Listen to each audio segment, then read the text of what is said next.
রাজ্যের পর্যটনকে এগিয়ে নিয়ে যাওয়ার লক্ষ্যে আজ উজ্জয়ন্ত প্রাসাদে 10টি প্যাডেল বোট এবং 2টি অত্যাধুনিক শীতাতপ নিয়ন্ত্রিত বাসের সূচনা করলেন পর্যটন মন্ত্রী সুশান্ত চৌধুরী।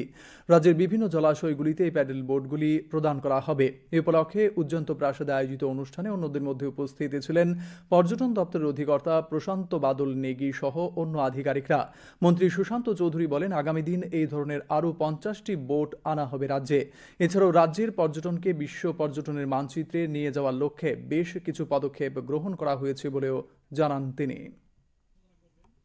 মাননীয় মন্ত্রী শ্রী পর্যটন মন্ত্রী শ্রী সুরঞ্জন যে আমরা 50টা বোট ইতিমধ্যে প্রকিউর করেছি। আগামী 15 তারিখের মধ্যে সেগুলো সবকিছু পৌঁছে যাবে। ওই 50টা বোটের মধ্যে আজকে 10টা বোট আমরা এখানে প্যাডেল বোট আপনারা দেখতে পাচ্ছেন, সেই প্যাডেল বোটগুলোকে এই দিঘিতে এটা আমরা ডেডিকেট করব।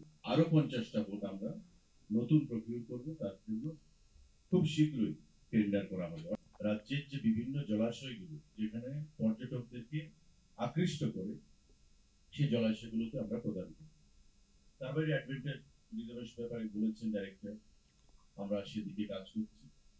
তার বাইরে ট্যুরিস্টদের জন্য 2টো বাস আমরা ক্রয় করেছি এবং এগুলোকে ব্র্যান্ডিং করে এই বাসগুলোকে আজকে আমরা লঞ্চ করব, যাতে করে ত্রিপুরা ট্যুরিজমের যে লোগো বা ত্রিপুরা ট্যুরিজমের যে ব্র্যান্ডিং, যে দর্শনীয় স্থানগুলো, সেগুলোকে নিয়ে যখন সারা রাজ্যে এগুলো মানুষের সঙ্গে নিয়ে যাবে, স্বাভাবিকভাবেই আমাদের প্রচার প্রসার যে জিনিসটা আমরা করতে চাই, সেই জিনিসটা আমরা একটু সামনের দিকে এগিয়ে যেতে পারবো।